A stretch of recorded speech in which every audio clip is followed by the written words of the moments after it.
السلام علیکم۔ تنویر گھمن صاحب کہتے ہیں کہ آج سے 20 سال پہلے معدے کے السر کا شکار ہونے کے بعد مجھے معلوم ہوا کہ ہماری صحت یا بیماری میں خوراک فیصلہ کن حیثیت رکھتی ہے۔ چنانچہ میں نے صحت اور خوراک کے تعلق کو گہرائی سے جاننے کے لیے معلومات جمع کرنا شروع کر دیں۔ تنویر صاحب نے پچھلی 2 دہائیوں پر مشتمل اس حوالے سے اپنی ریسرچ میں جو کچھ سمجھا اسے خوبصورت اور عام فہم انداز میں 10 نکات کی صورت میں تحریر کیا ہے۔ وہ لکھتے ہیں کہ پہلی بات یہ کہ ہر انسان کا اپنا ایک الگ کیمیکل مزاج ہوتا ہے۔ اسے اپنا یہ مزاج سمجھنا اور اس کے مطابق اپنی خوراک کا انتخاب کرنا ہوتا ہے۔ یہ کوئی زیادہ پیچیدہ کام نہیں ہے، بس آپ اپنے جسم کے رویے اور رد عمل پر توجہ دیں۔ کوئی بھی کھانا کھانے کے بعد آپ کا جسم یا تو خوشی اور تسکین کا اظہار کرے گا یا پھر بیزاری اور بے چینی دکھائے گا۔ جس خوراک سے آپ کے جسم کو راحت ملتی ہے بس وہی آپ کی قدرتی خوراک ہے۔ ضروری نہیں کہ آپ بھی وہی سب کھائیں جو آپ کے گھر میں باقی سب لوگ کھاتے ہیں یا جو آپ کے دوست احباب کھاتے ہیں۔ آپ وہ خوراک کھائیں جو آپ کے لیے بنی ہے اور جس کے لیے آپ کا جسم بنا ہے۔ جب تک آپ ایسا نہیں کریں گے بیماریاں آپ کے جسم کو نوچتی رہیں گی۔ دوسری بات یہ ہے کہ مجھے اپنی زبان سے زیادہ اپنے معدے کی خوشی کا خیال رکھنا ہے۔ اکثر زبان کو مزیدار لگنے والی خوراک معدے کے لیے تکلیف دہ ہوتی ہے۔ زبان چٹپٹی، مسالے دار، بھنی اور تلی ہوئی خوراک پسند کرتی ہے۔ یہ خوراک حلق سے اترنے کے بعد راحت سے تکلیف میں بدل جاتی ہے، تو زبان کی بجائے اپنے معدے کا ساتھ دیجیے، صحت بہتر ہوتی جائے گی۔ تیسری بات یہ کہ کھانے کو عزت اور اہمیت دیجیے، کھانے کا التزام اور اہتمام کیجیے، نماز کی طرز پر اس کی تیاری کیجیے۔ جیسے نماز سے پہلے وضو کرتے ہیں اسی طرح کھانے سے پہلے ہاتھ اچھی طرح دھو لیں۔ جیسے نماز کے لیے جائے نماز بچھاتے ہیں ایسے ہی دسترخوان بچھائیں۔ جیسے نماز میں مکمل یکسوئی اور خاموشی اختیار کرتے ہیں ایسے ہی کھانے کے دوران کیجیے۔ فون ایک طرف رکھ دیجیے، ذہن میں بھاگنے دوڑنے والے طوفانی خیالات کا سوئچ بند کر دیجیے اور پورے خشوع و خضوع سے اللہ کی نعمتوں کا لطف اٹھائیں۔ کھانا آہستہ آہستہ اور خوب چبا کر کھائیں، اتنا چبائیں کہ کھانا آپ کے منہ میں گھل جائے، پھر اسے معدے میں اتاریں۔ آپ کا معدہ آپ کا شکر گزار ہوگا۔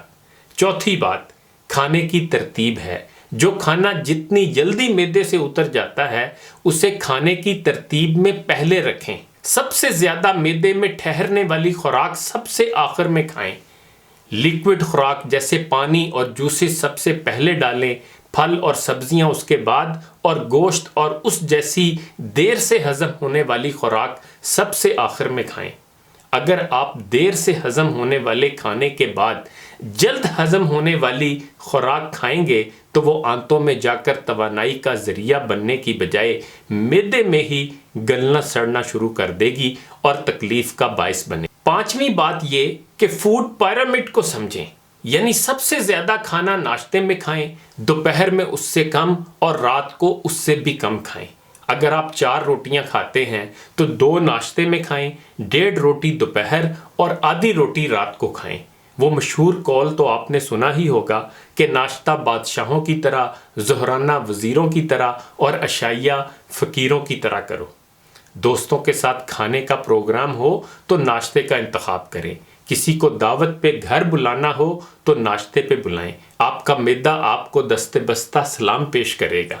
تنویر صاحب کے بقول چھٹی بات جو میں سمجھا وہ یہ ہے کہ ہماری صحت کے دشمن 3 سفید زہر ہیں۔ ان سے اپنے آپ کو محفوظ رکھنا ہے۔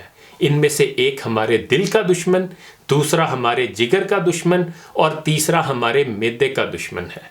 پہلا نمک، دوسرا چینی اور تیسرا میدا یعنی سفید آٹا ہے۔ بیکری کے سامنے والی سڑک سے بھی بچ کے گزریں۔ یہ بات سمجھ لیں کہ جس شہر میں جتنی زیادہ بیکریاں ہوں گی وہاں اتنے ہی زیادہ کلینک اور ہسپتال ہوں گے۔ 7ویں بات یہ کہ گندم اپنی غذائیت اور انہضام کے لحاظ سے تمام اناجوں میں سے کمتر درجے کا اناج ہے۔ گندم پہ انحصار کم کرنا چاہیے اور اناج بدل بدل کر کھانے چاہیے. کبھی جو کی روٹی بنائیں، کبھی باجرے کی، کبھی مکئی کی، کبھی بیسن کی، وگرنہ سارے اناج مکس کر کے ملٹی گرین آٹا بنا لیں. اس سے صحت میں انقلابی تبدیلی آئے گی. 8ویں بات یہ کہ ہمارے روایتی گھروں میں کچن ایک پورا دواخانہ اور فارمیسی ہوتا ہے. اس کا استعمال کیجئے. تل، کلونجی، سونف، الائچی، دار چینی، زیرہ، ادرک، لہسن، پودینہ، لیموں اور شہد کسی تحفے سے کم نہیں. ان کو حسب توفیق چبائیں، چائے میں ڈال کر پکائیں، قہوہ بنائیں یا حسب منشا استعمال کریں. انشاءاللہ آپ انفیکشنز اور دوسری بیماریوں سے محفوظ رہیں گے اور آپ کا معدہ بھی آپٹیمائزڈ رہے گا. 9ویں بات، ہمارے جسم کے لیے سب سے زیادہ تھکا دینے والا کام کھانا ہضم کرنا ہے. آپ نے ہمیشہ تجربہ کیا ہوگا کہ کھانا کھانے کے فوراً بعد سے لے کر 1 گھنٹے تک جسم سست پڑ جاتا ہے، اونگ اور نیند آنے لگتی ہے اور کام پر پوری توجہ مرکوز رکھنا مشکل ہو جاتا ہے. تو جسم پر کھانا ہضم کرنے کا بوجھ کم سے کم ڈالنا چاہیے تاکہ وہ باقی کام خوش اسلوبی سے انجام دے سکے، ورنہ وہ سارا وقت ایک کے بعد دوسرے کھانے کو ہضم کرنے میں ہی لگا رہے گا اور آپ کوئی ڈھنگ کا کام نہیں کر پائیں گے. مختصر یہ کہ زندہ رہنے کے لیے کھانا چاہیے، نہ کہ کھانے کے لیے زندہ رہنا چاہیے. 10ویں بات، ہماری صحت ہماری پہلی ترجیح ہونی چاہیے اور صحت کی حفاظت ویسے ہی کرنی چاہیے جیسے ہم اپنی دولت اور عزت کی حفاظت کرتے ہیں. یہ انتہائی ذاتی ذمہ داری ہے. ہم یہ ذمہ داری کسی ڈاکٹر، حکیم، دوست یا خاندان کے کسی فرد کو نہیں سونپ سکتے.